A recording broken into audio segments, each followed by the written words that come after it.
What's up guys, I'm back on YouTube here today to talk to you about real cognitive functions. So in this video I'm going to go into depth on what the actual cognitive functions are. I'm going to use analogies that are going to help you understand exactly what the difference is behind a extroverted cognitive function and an introverted cognitive function.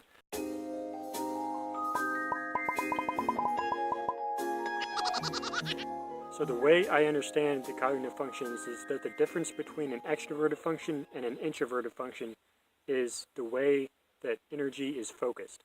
So an extroverted function focuses energy in a very small area and has a very strong intensity in a very small area, and an extroverted function has the same thing, the same kind of logic, the same kind of feeling, same kind of intuition, but focused on a much larger area, but with a less intense intensity. So to help illustrate that a little bit more, I have an analogy with flashlights and lasers. So the extroverted functions use flashlights.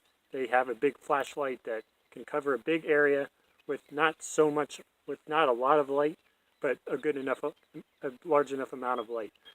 And an introverted function has a laser that directs energy into a very small area and is very intense in that small area, but doesn't disperse very much, isn't very broad. Okay, let's look at this a different way.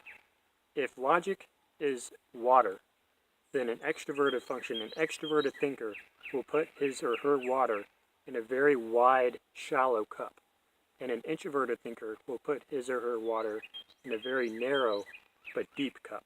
Now, of course, the amount of water someone has is completely dependent on their IQ, on their intelligence level, or on their familiarity with a certain subject.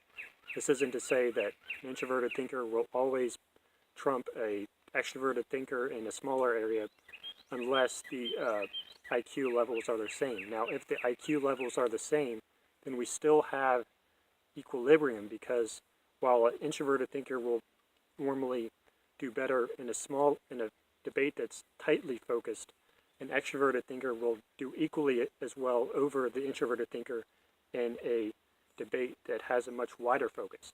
So it's all about who can gear the debate towards their own function.